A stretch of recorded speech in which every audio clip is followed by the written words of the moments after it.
Estou escrevendo isso sob uma forte pressão mental, visto que à noite eu não mais existirei. Meu suprimento de droga, unicamente o que torna a vida suportável, está acabando. E, completamente sem dinheiro, não posso tolerar mais a tortura. Me jogarei da janela deste sótão abaixo na rua sórdida. Não suponham, por minha dependência de morfina,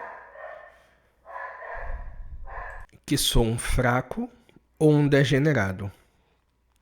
Poderão julgar quando tiverem lido essas páginas rabiscadas apressadamente, embora nunca possam perceber integralmente por que motivo tenho necessidade do esquecimento e da morte.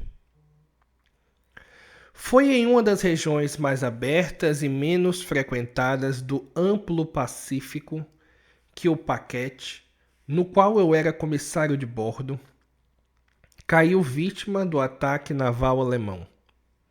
A Grande Guerra estava nesse tempo logo no começo, e as forças navais dos hunos não tinham decaído completamente até sua posterior degradação. Dessa maneira, nosso navio tornou-se prêmio legítimo, enquanto nós, de sua tripulação, éramos tratados com toda a integridade e consideração que nos era devida como prisioneiros navais. Tão liberal e realmente era a disciplina de nossos captores que 5 dias depois que fomos capturados, eu planejei escapar sozinho num pequeno bote com água e provisões suficientes para um bom período de tempo. Quando finalmente me achei à deriva e livre, tive apenas uma pequena ideia do que me circundava. Nunca fui um navegador competente e apenas podia supor vagamente pela posição do Sol e das estrelas que estava um pouco ao sul do Equador. Não sabia nada de longitude e não havia nenhuma ilha ou região costeira à vista. O tempo se mantinha limpo e por incontáveis dias flutuei à deriva, sem rumo, sob um sol ardente, à espera que algum navio passasse, ou que fosse lançado às praias de alguma terra habitável. Contudo, nem navio nem terra surgiram, e comecei a desesperar de minha solidão na vastidão intensa do azul inquebrantável. A mudança veio quando eu dormia. Nunca saberei dos detalhes, pois meu sono, embora turbulento e infestado de sonhos, foi contínuo. Quando finalmente acordei, foi para me perceber sugado por uma vastidão viscosa e infernal de lama preta que, tanto quanto pude ver, se alargava ao meu redor em ondulações monótonas e na qual meu bote adentrou alguns passos adiante e encalhou. Embora eu possa perfeitamente imaginar que minha primeira impressão seria de surpresa perante uma mudança de cenário tão inexplicável e inesperada, fiquei na realidade mais aterrorizado que surpreso, pois havia na atmosfera e no solo apodrecido um caráter sinistro que me gelou até os ossos. A região era pútrida, cheia de carcaças de peixe em decomposição e de outras coisas indescritíveis que vi projetando-se do lodo repelente na superfície interminável. Talvez eu não devesse esperar comunicar com simples palavras o indizível horror que pode habitar no silêncio absoluto e na imensidade estéril. Não havia nada ao alcance da voz e nada à vista, exceto uma vasta extensão de lama preta, a inteireza absoluta do silêncio e a homogeneidade da paisagem me oprimiram com um medo nauseante. O sol descia ardente de um céu que me parecia quase negro por sua ausência de nuvens. Era como se refletisse o pântano tinto de preto sob meus pés. Enquanto me arrastava dentro do bote encalhado, inferi que apenas uma hipótese poderia explicar minha situação. Algum vulcão inaudito emergiu, uma porção de solo oceânico deve ter sido lançada à superfície, expondo regiões que por incontáveis milhões de anos dormiram ocultas sob as profundezas insondáveis das águas. Tão vasta era a extensão da nova terra surgida sob meus pés, que eu não podia detectar o mais tênue rumor das ondas do oceano. Forçasse meus ouvidos quanto pudesse. Sequer havia ave marítima investindo sobre criaturas mortas. Fiquei pensando e refletindo durante horas, sentado no bote que, inclinando-se de lado, proporcionou uma leve sombra enquanto o sol se movia pelos céus. À medida que o dia avançava, o terreno perdia um pouco do seu caráter pegajoso e parecia secar suficientemente de modo a favorecer um percurso breve. Naquela noite mal dormi e no dia seguinte abasteci-me de um fardo com comida e água, preparando-me para uma jornada por terra em busca do mar desaparecido e de um possível resgate. Na manhã do terceiro dia, percebi que o solo estava bastante seco para andar sobre sua superfície com segurança. O cheiro de peixe era de enlouquecer, mas eu estava muito preocupado com coisas mais graves para fazer caso de um mal tão menor e me pus corajosamente a caminho de um destino desconhecido. Durante o dia todo, avancei constantemente na direção do oeste, guiado por uma elevação ao longe que se erguia mais alta que qualquer outra no ondulante deserto. Naquela noite, acampei e no dia seguinte viajei continuamente no rumo da elevação, embora aquele destino não parecesse tão próximo quanto pensei na primeira vez que o avistei de longe. Perto da quarta noite, alcancei a base do monte, que se revelou muito mais alto do que me pareceu de longe. Um vale intermediário destacava o seu acentuado relevo da planície geral. Demasiado exausto para empreender a subida, dormi à sombra do monte. Não sei por que meus sonhos foram tão turbulentos naquela noite, mas, antes que a palidez lunar do quarto minguante se erguesse fantasticamente ao longe sobre o leste da planície, acordei suando frio e determinado a não dormir mais. Suportar de novo semelhantes imagens como as que experimentei era demais para mim. E à luz da lua percebi o quanto tinha sido imprudente ao viajar durante o dia. Sem a luz forte do sol ardente, minha jornada teria me custado menos energia. Na verdade, agora sentia-me completamente apto a realizar a subida que tinha me intimidado ao pôr do sol. Acompanhando meu fardo, iniciei a subida ao topo do Monte Altaneiro. Disse que a monotonia contínua da planície ondulante era uma fonte de horror vago para mim. Mas acho que meu horror foi maior quando alcancei o topo do morro e vi do outro lado, abaixo de mim, um incomensurável desfiladeiro ou cânion, cujos recessos escuros a lua não estava ainda suficientemente alta para iluminar. Senti-me à beira do mundo, olhando da borda o caos impenetrável de uma noite eterna. Em meu terror, perspassou uma reminiscência curiosa de O Paraíso Perdido e a ascensão horrenda de Satanás dos reinos disformes da escuridão. À medida que a lua avançava no céu, comecei a ver que as escarpas do vale não eram tão íngremes como eu tinha imaginado. As saliências e projeções de rochas ofereciam apoios perfeitamente confortáveis para descer. E depois de uns 100 pés, o declive diminuía gradativamente.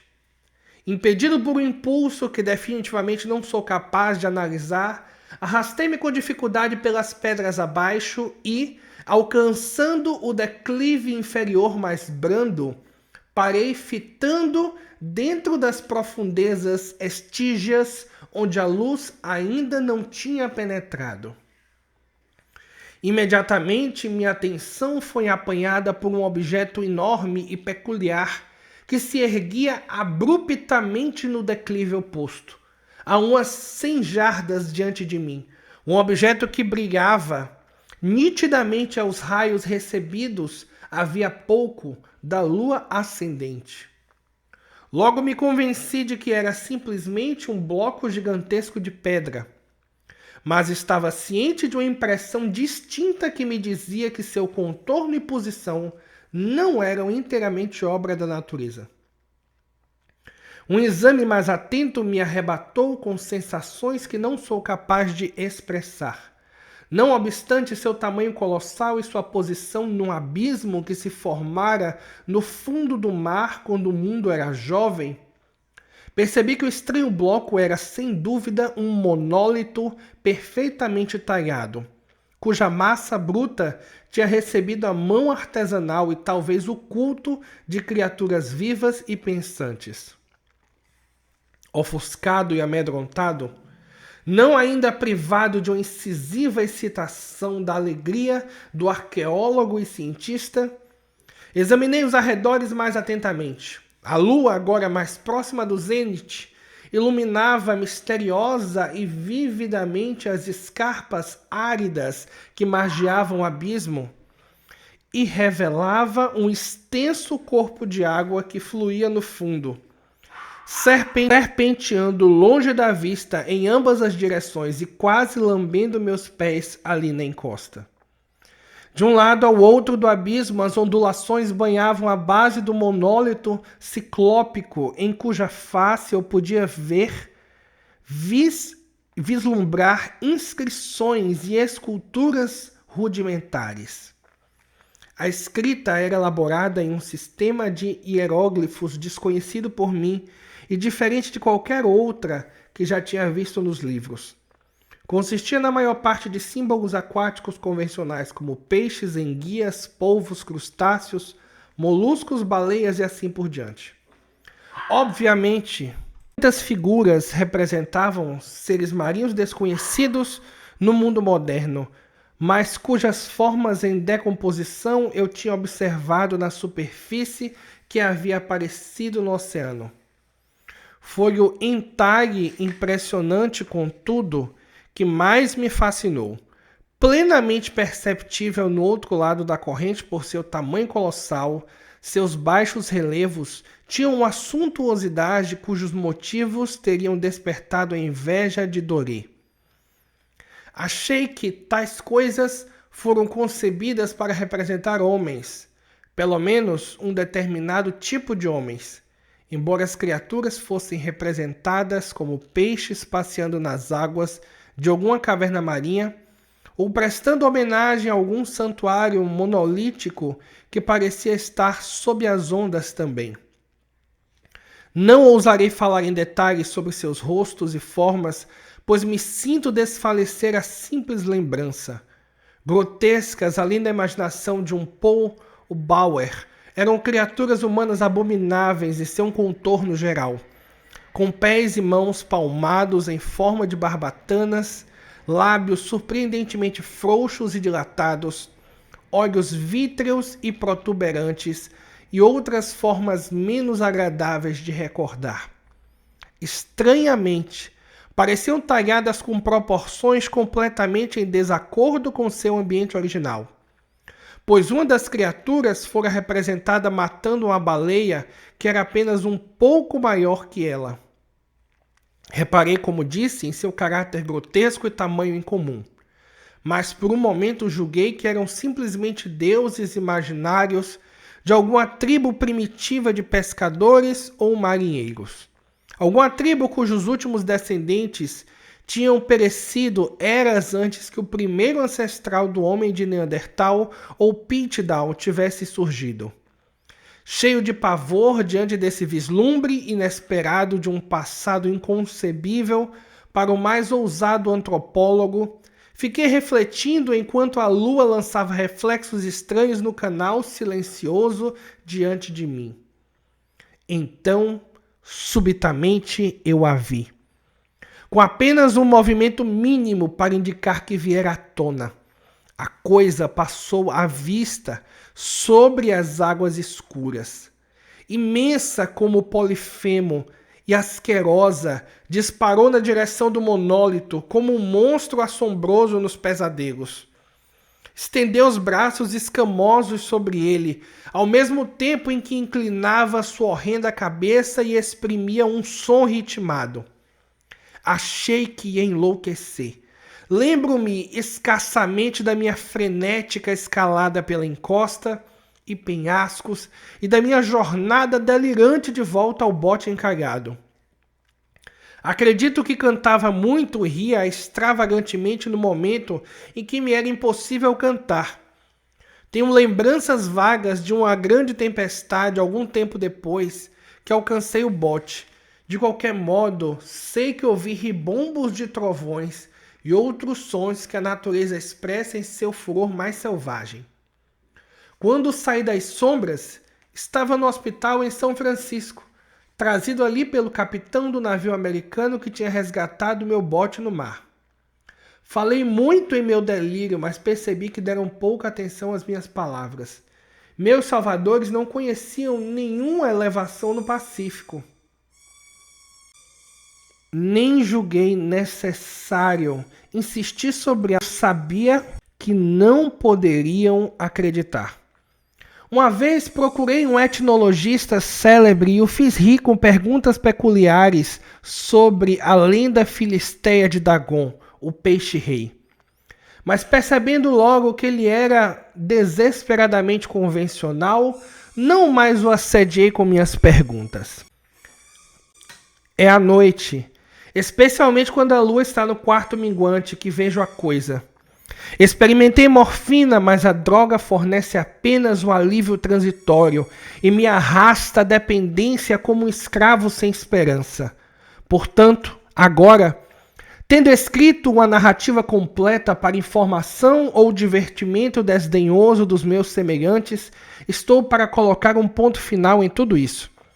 Sempre me pergunto se tudo não poderia ter sido uma pura ilusão, uma mera fantasia febril, enquanto eu, exposto ao sol ardente, delirava no bote aberto depois da minha fuga do navio de guerra. Pergunto-me isso, mas sempre vem diante de mim como resposta uma visão horrendamente vívida.